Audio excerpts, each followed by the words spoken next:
This lecture will present an overview of Proverbs chapters 4 through 9. The initial 3 chapters of Proverbs begin with an extended commendation of wisdom, that is, Proverbs chapters 1 and 2. Then, having made a case for wisdom's worth, the sage proceeds to present his foundational teaching, that is, Proverbs 3. In this, he focused on relationships, both in the vertical dimension, that is, human to divine, and also in the horizontal dimension, human to human. In order to gain a similarly big picture view of Proverbs 4 through 9, it's helpful to consider 5 questions. First, it will be important to identify boundaries. In particular, how far does the teaching of the sage's father, whom we will designate here the grandfather, extend? Second, what recurring themes, if any, lend cohesion to Proverbs 4 to 9? Third, for any themes which may appear, do they recur with any detectable pattern? Fourth, does any discernible flow of thought lead the reader from one poem to the next, from start to finish, Proverbs 4 through Proverbs 9? Finally, how did the sage employ female characters over the course of these chapters? First, let's consider the boundaries of the grandfather's teaching. A transition occurs early in Proverbs 4 as the sage, that is, the same character that was presenting Proverbs 1 through 3, this sage, this teacher, makes way for a new wisdom teacher. In particular, we're looking at chapter 4, verse 3. The new wisdom teacher is that sage's father. For the sake of clarity, the ensuing discussion of Proverbs 4 through 9 will distinguish the 3 generations in this material as follows. The eldest generation is represented by the sage's father. He will be referred to as the grandfather. The second generation is represented by that grandfather's son. His is the voice that has routinely been speaking in Proverbs 1 through 3, who now introduces the teaching of his father in our trio that would be labeled the grandfather, and that appears in Proverbs 4 through 9. Now that middle generation, the spokesperson of 1 through 3, will be labeled the father. The third generation, who is designated by the vocative my son, thus far in Proverbs 1 through 3, that generation will be labeled son or sons. Please note that the term sage, as we use that, distinct from father, will refer now to any purveyor of wisdom, irrespective of the generation that he may belong to. Just as we encounter at this point a transition in the teacher, so also a transition transpires within the audience, namely how many are present. Up to this point, the father has spoken as if to an audience of only one, his son. Now the audience expands to plural, sons. We see this in chapter 4, verse 1. When the singular does appear, it will refer to the father when he was younger, an audience of one before his own father, that is, the grandfather figure. We can see this singular designation in places like 5:1 and 20, 6:1, 3, and 20, and also 7:1. Even the father underscores this singularity by describing himself as the only son before his mother, chapter 4, verse 3. Periodically, plural references to the audience will break into this reminiscence lecture, that is, the grandfather speaking to his singular son in 4 through 9.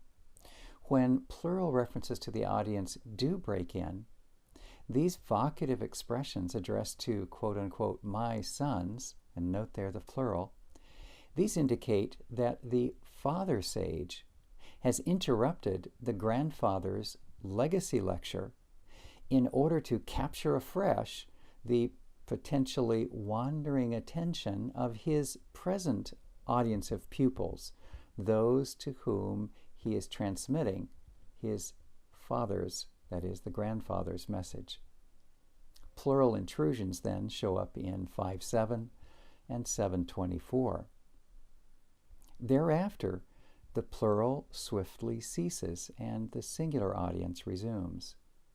Each of those plural interruptions occurs at the point of transition from description to prescription, a point when the father sage must be certain that his present plural audience is alert. How far along in Proverbs 4-9 does the grandfather's teaching extend?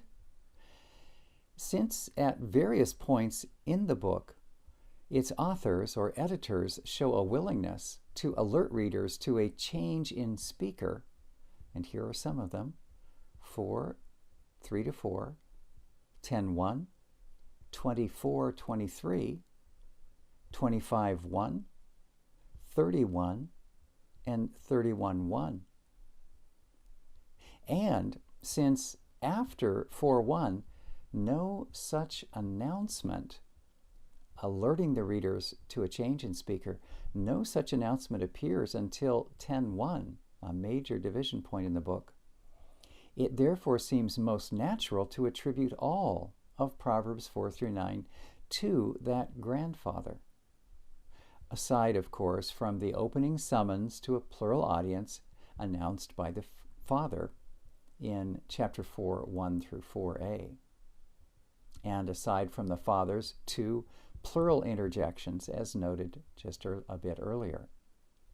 Thus, the large structure of Proverbs 4-9 consists of the father, that's the middle generation, addressing a group of pupils, plural, that would be the third generation, and the father does so by recalling the teachings that he received from his own father, that would be the grandfather generation, when the speaker father was himself a pupil, listed in the singular. It is true that at times a Hebrew writer may move from plural to singular with no change in referent. We can see this, for example, in Job 21:2-3. Yet the abrupt transition from singular audience that extends throughout Proverbs 1, 2, and 3, now to a plural audience at the point of 4:1, this combined with the distinct singular audience scene portrayed by the envisioning of grandfather teaching the father when he was young, which scenario begins in 4:3, all of this recommends viewing the singular/plural variation that does cycle through Proverbs 4-9. We should view this as intentional, signifying distinct audiences. As we distinguish teachings that were inherited from the grandfather, Proverbs 4-9, from those prefatory teachings subsequently crafted by the father, which we've already seen in Proverbs 1-3, we may view in a new light the similarities that connect those two broad portions. Rather than teaching topics and techniques of expression which recur across the two compositions as mindless recycling of the father's stock expressions, we now may view their inclusion in those first 3 chapters as evidence that these elements, which the father then would have learned as a child from grandfather, they stood the test of time and so earned the special merit of representation. They include techniques such as the summons, character summary conclusions, personification of wisdom and folly, and motifs such as life viewed as a journey, and the close alliance between wisdom and ethical behavior grounded in the person of Israel's deity.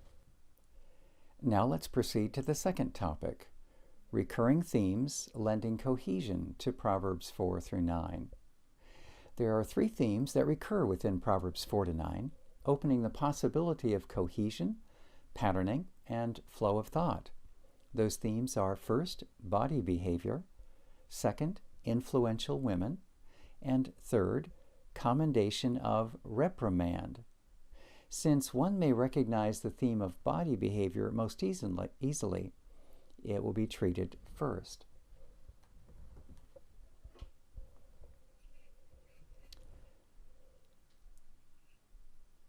(2.1) Body behavior.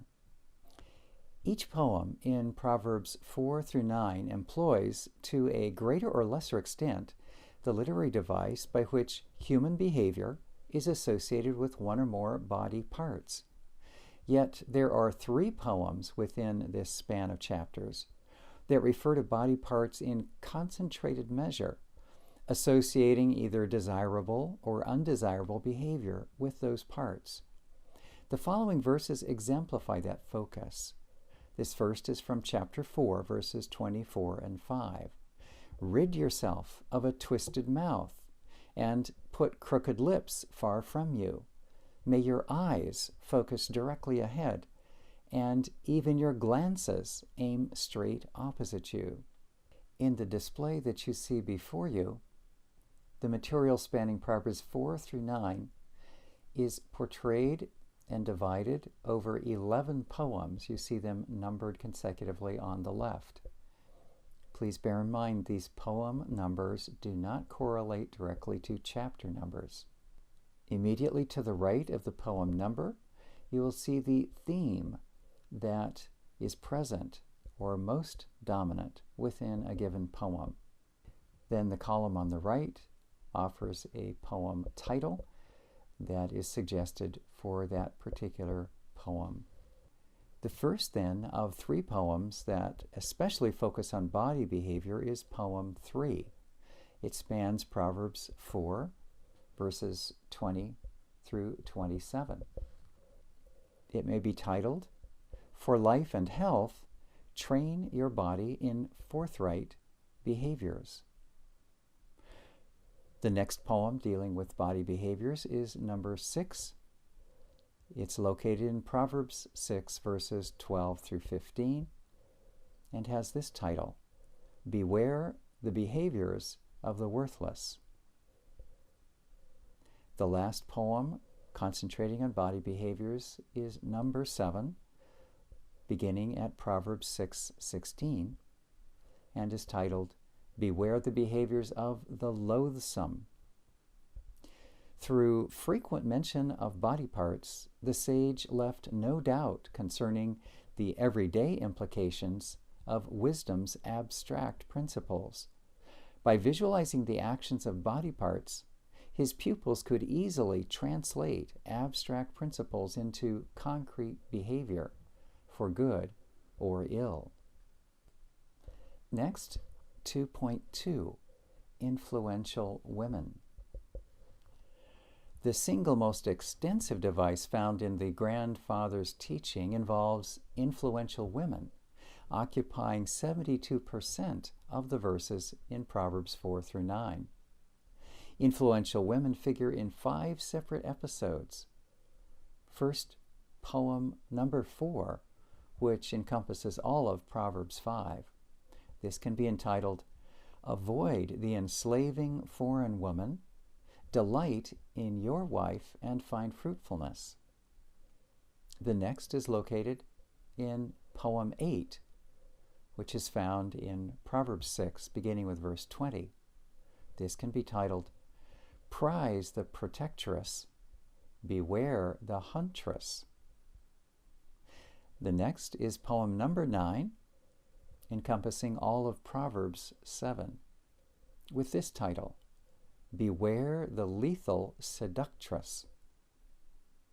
This is followed by poem 10, which encompasses all of Proverbs 8 and can be titled, "Have you considered woman wisdom's offer?"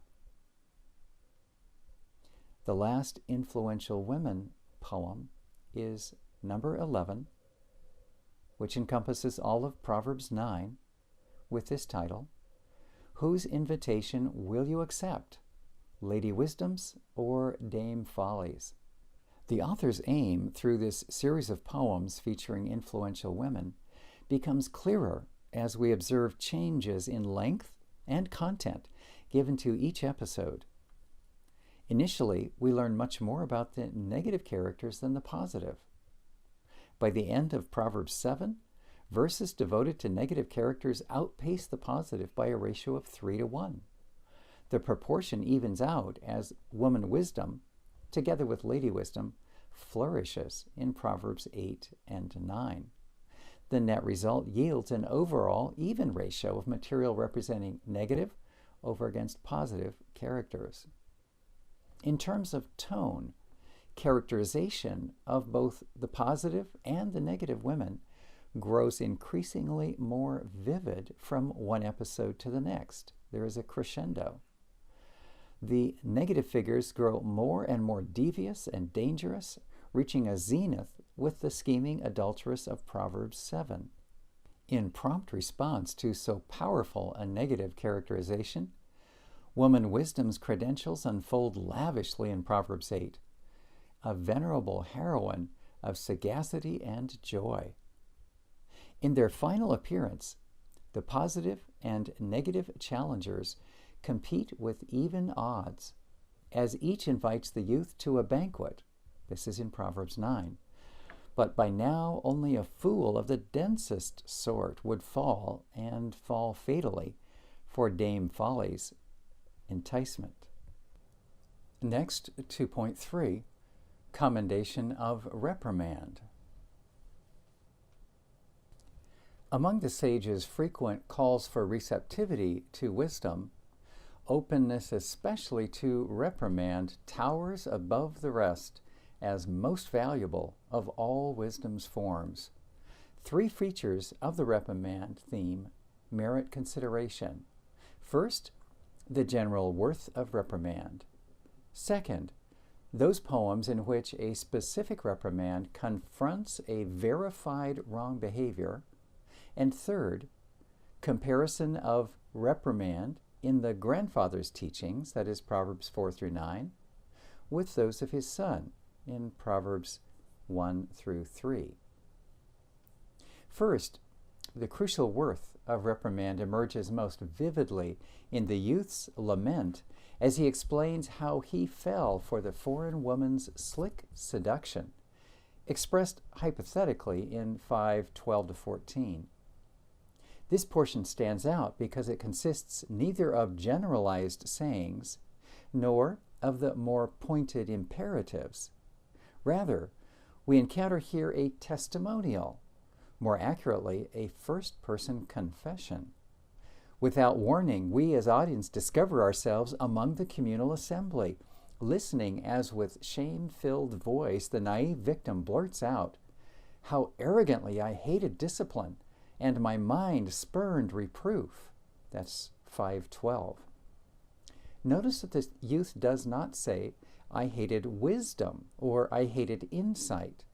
Instead, he specifically names discipline and reproof, the 2 terms representing reprimand. In the Hebrew, their combined impact intensifies as the terms appear back to back, joined only by a conjunction. Due to its association here with reproof, the word discipline carries the connotation of reprimand or punishment, not simply training of a rigorous sort. Second, while multiple poems extol reprimand in some measure, within Proverbs 4-9, only 2 poems specify a wrong behavior that is verified as currently exhibited by the youth, which the sage then confronts with a reprimand. The first occurs in the poem that we number 2, which can be entitled, "Cling to the route of discipline by exiting the route of the guilty." That begins in Proverbs 4:10. Notice the instruction. This is from chapter 4, 14 and 15. "Along the path of the guilty do not set out, and do not stride along the way of the wicked. Let it go. Go no further along it. Get off it and get on your way." The opening, "Do not set out," envisions the youth debating whether or not to begin walking on this wrong path. But as the warnings progress, it becomes plain that the youth has cast caution to the wind and has actually begun walking along the wrong way. Consequently, the grandfather escalates to a reprimand. Let it go. Go no further along it. Get off it and get on your way. In this way, the grandfather urges his son to extricate himself from his present error of traveling the wrong path. The only other reprimand with evidence of verified current wrong behavior appears in poem 5, entitled, "You snared yourself, escape." This begins in chapter 6, verse 1. Urgency opens this lecture through the briefest of summonses, followed by a hazardous scenario. "My son, if you have co-signed a promissory note..." The particular syntax used here indicates that the sage is operating with the awareness that the damaging deed has already been committed, else he would not have issued the string of no less than 8 rapid-fire instructions urging immediate extrication. Those appear in chapter 6, verses 3 to 5. It is the presence of reprimands which address verified misbehavior, first in poem 2 and now in poem 5, that earns the theme designation of reprimand for these poems, rather than a theme designation such as body behavior or women. Third, it's instructive to consider that the grandfather's esteem for reprimand, evident across Proverbs 4 to 9, may have influenced his son to give prominence to the theme in his own teaching, as is evident in Proverbs 1, 2, and 3. Thus, in the opening poem of Proverbs 1, reprimand, particularly with the term discipline, occurs with remarkable frequency, appearing in fact as often as do words tracing to the root for wisdom. There are 4 of each in the first 9 verses. The first imperative urges, "Listen, my son, to your father's discipline." That's chapter 1, verse 8a, reminiscent of chapter 4, verse 1. Further, when Lady Wisdom presents her appeal in Proverbs 1, beginning in verse 20, the term reproof occurs more frequently than any other wisdom term. The commodity she wished to impart would most often take the shape of reprimand, if only the youth would listen. Chapter 1, verse 23. But those in her audience spurn her advice and balk at her reproof. Verses 25 and 30. The importance of reprimand in these portions may explain why, 2 chapters later, at the close of the instructions for obtaining divine favor, we encounter a caution against resisting reprimand coming from God. And so it is that in chapter 3, verses 11 and 12, we encounter both the term discipline and the term reproof. Any of those preceding instructions in chapter 3, 1 through 10, would fall to the ground, useless, unless the youth were able to overcome his resentment reflex, unless the pupil were to learn instead that, although it may sting, such counsel does indeed signal divine favor. Thus, an appreciation for the grandfather's esteem for reprimand, seen in Proverbs 4 to 9, helps to illuminate his son's use of reprimand in Proverbs 1 through 3. The preceding overview suggests that both grandfather and father regarded receptivity to reprimand as an especially vital requirement for gaining wisdom, second, arguably, only to revering the Lord. A youth who was receptive only to affirmations and non-confrontational advice would profit but minimally from his teacher's guidance, but one who would welcome even reprimand, prizing it above all else, such a one would find himself traveling the highway leading to life itself, taking hold of the best that life has to offer. The next portion of this lecture will take up point 3, thematic patterns in Proverbs 4 through 9.